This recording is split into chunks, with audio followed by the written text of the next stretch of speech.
HMPV થી લડવા ગુજરાત સજ્જ તો છે. આઇસોલેશન વોર્ડ, બેડ, ઓક્સિજન, દવાઓ બધાની વ્યવસ્થા થઈ ગઈ છે. પણ સવાલ એ થાય કે ભારતમાં આવતા જ ગુજરાત કેમ તને યાદ આવ્યું? કોરોના હોય કે HMPV વાયરસ, જ્યારે પણ મહામારીની વાત આવે ત્યારે કેરળ, કર્ણાટક, ગુજરાત પહેલા આ બધામાં સપડાઈ જાય. આવું કેમ થાય છે? મુખ્ય કારણ છે માઇગ્રેશન.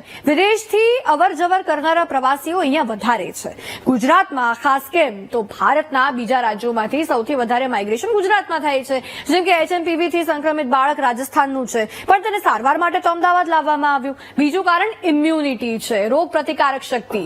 ગુજરાતીઓનો ખોરાક, લાઇફસ્ટાઇલ, લેક ઓફ એક્સરસાઇઝ, ઓછી નિંદર, આ બધાના કારણે ઇમ્યુનિટી ડાઉન રહે છે, એટલે વાયરસનો ચેપ તરત લાગી શકે છે. ત્રીજું કારણ છે હવામાન. ગુજરાતનું હવામાન બેવડી ઋતુનું છે. શિયાળામાં રાત્રે અને વહેલી સવારે ઠંડી હોય, બાકી બપોરે તો ગરમી થતી જ હોય. ડબલ સિઝનના કારણે પણ ઇન્ફેક્શન ઝડપથી ફેલાય છે. એટલે આપણે ગુજરાતીઓ ભોગ બની જઈએ છીએ આવા વાયરસનો. એટલે અંતે કહેવાનું એટલું જ રહે છે કે શિયાળામાં આવા વાયરસમાં ખૂબ તાકાત આવી જાય અને આપણને નબળા કરી નાખે. એટલે જ તેમની સામે લડવા વોક, હળવી એક્સરસાઇઝ, પૌષ્ટિક આહાર, યોગ્ય સ્લીપ સાયકલ, આ બધું સાચવી લેવું.